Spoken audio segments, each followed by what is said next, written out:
Assalamualaikum warahmatullahi wabarakatuh. Perkenalkan, kami dari kelompok 10 yang beranggotakan Sinta, kemudian Aliza Nurul Hidayah, dan Amanda Putri. Di sini kami akan menjelaskan sedikit materi mengenai perjanjian pranikah. Jadi, apa sih yang dimaksud dengan perjanjian pranikah itu? Jadi, perjanjian pranikah atau kontrak atau perjanjian yang dibuat sebelum berlangsungnya pernikahan. Nah, tujuannya untuk melindungi hak dan kewajiban pasangan suami istri setelah menikah. Nah, perjanjian pranikah ini di Indonesia juga dilindungi oleh hukum. Nah, diatur pada pasal 29 ayat 1 Undang-Undang Nomor 1 Tahun 1974 yang berbunyi, pada waktu atau sebelum perkawinan dilangsungkan, kedua pihak atas persetujuan bersama dapat mengajukan perjanjian tertulis yang disahkan oleh pegawai pencatat perkawinan, setelah mana isinya berlaku juga terhadap pihak ketiga tersangkut. Nah, kemudian, apa sih isi dari perjanjian pranikah itu?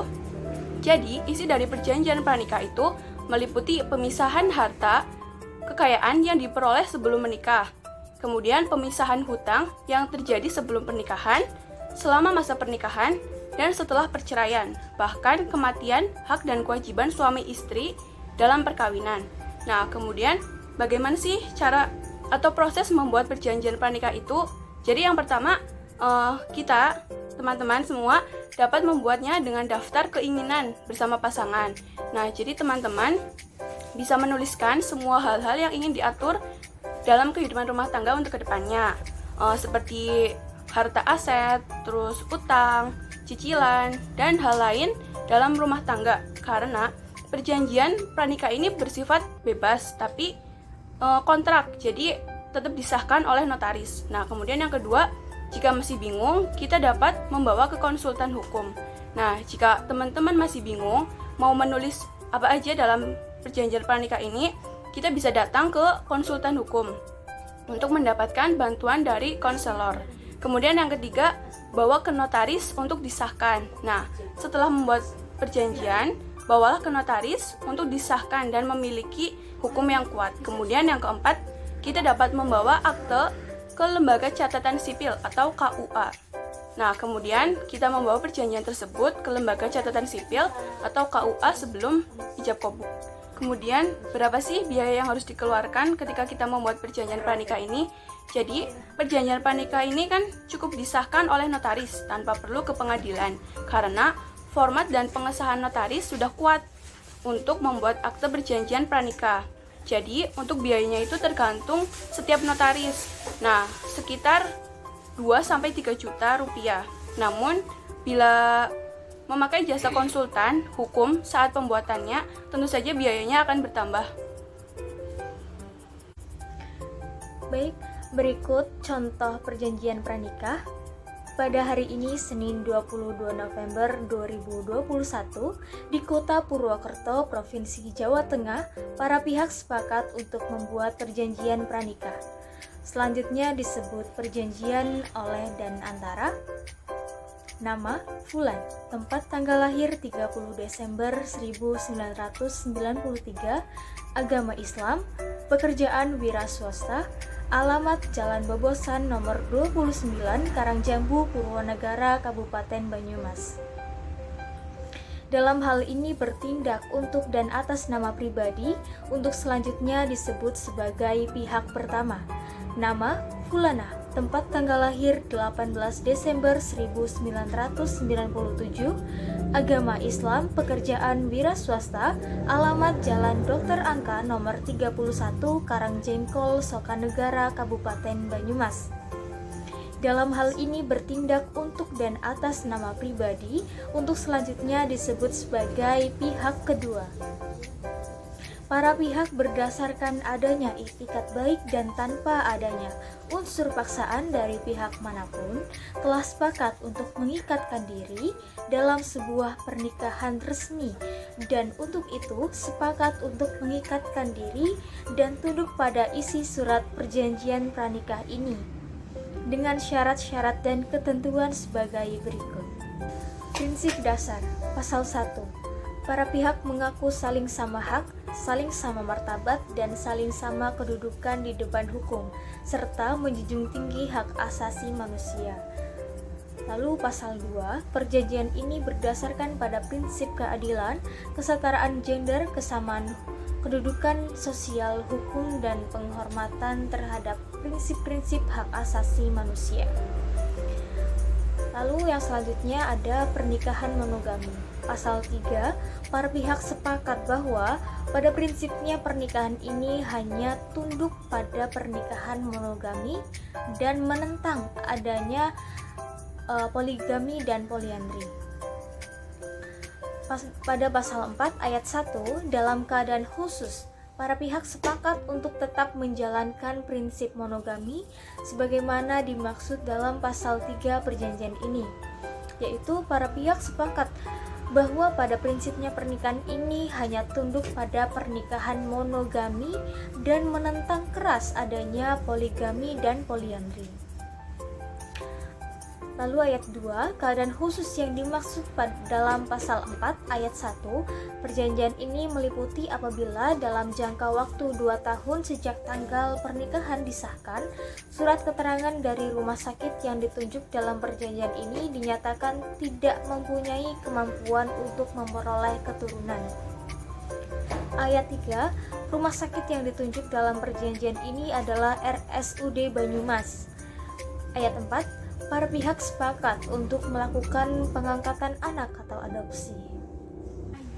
Harta kekayaan dan pengelolaan kekayaan. Pasal 5 ayat 1, pada saat perjanjian ini ditandatangani, pihak pertama memiliki harta kekayaan sebagai berikut.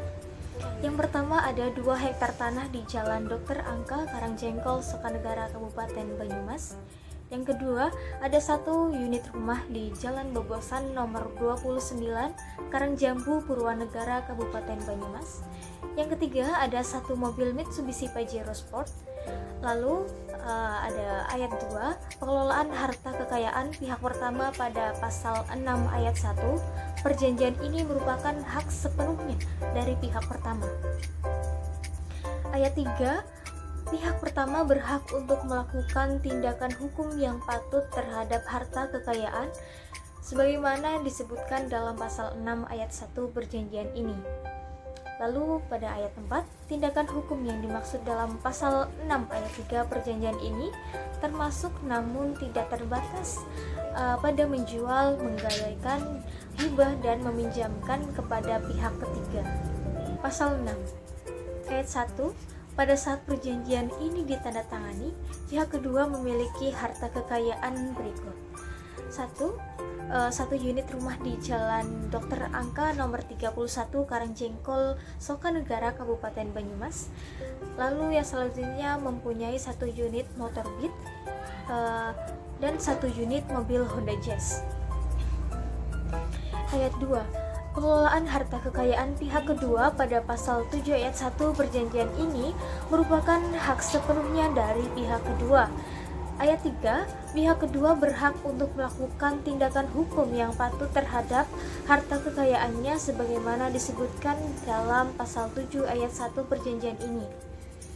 Ayat 4, tindakan hukum yang dimaksud dalam pasal 7 ayat 1 perjanjian ini termasuk namun tidak terbatas pada menjual, menggadaikan, hibah, dan menjaminkan kepada pihak ketiga. Pasal 7, harta kekayaan yang diperoleh oleh kedua pihak selama berlangsungnya perkawinan adalah menjadi harta milik bersama. Pengelolaan harta kekayaan bersama tersebut dijalankan secara bersama-sama. Salah satu pihak tidak dibenarkan untuk melakukan tindakan hukum tanpa izin terhadap harta bersama, namun tidak terbatas pada menjual, membeli, menggadaikan, hibah, dan menjaminkan harta bersama pada pihak ketiga. Perlindungan anak dan kekerasan terhadap rumah tangga. Pasal 8, kedua belah pihak sepakat untuk tidak melakukan tindak pidana kekerasan terhadap rumah tangga (KDRT) sebagaimana telah diatur dalam Undang-Undang Republik Indonesia Nomor 23 Tahun 2004 tentang penghapusan kekerasan dalam rumah tangga (KDRT). Kedua belah pihak sepakat segala bentuk kekerasan terhadap rumah tangga harus ditiadakan, baik terhadap anggota keluarga inti maupun terhadap orang-orang yang bekerja dalam rumah yang merupakan tempat kediaman bersama dan atau tempat tinggal dari kedua belah pihak. Pasal 9. Kedua belah pihak sepakat untuk memberikan perhatian yang baik dan berimbang terhadap pertumbuhan dan perkembangan kejiwaan anak. Kedua belah pihak sepakat untuk memberikan waktu yang seimbang terhadap perawatan dan pendidikan anak. Kedua belah pihak sepakat untuk menerapkan prinsip-prinsip umum sebagaimana diatur dalam Konvensi Hak Anak dan Undang-Undang Republik Indonesia Nomor 23 Tahun 2002 tentang Perlindungan Anak Yuksto Jo, Undang-Undang Nomor 35 Tahun 2014. Perubahan perjanjian. Pasal 10. Perubahan hanya dapat dilakukan atas persetujuan kedua belah pihak dan juga tidak merugikan pihak ketiga. Pasal 11. Perubahan atas perjanjian pranikah atau kesepakatan prakawin hanya dimungkinkan terhadap ketentuan yang belum diatur jelas dalam surat perjanjian ini serta tidak bertentangan dengan hukum, norma-norma kesusilaan serta kepatutan-kepatutan yang berkembang di tengah-tengah masyarakat.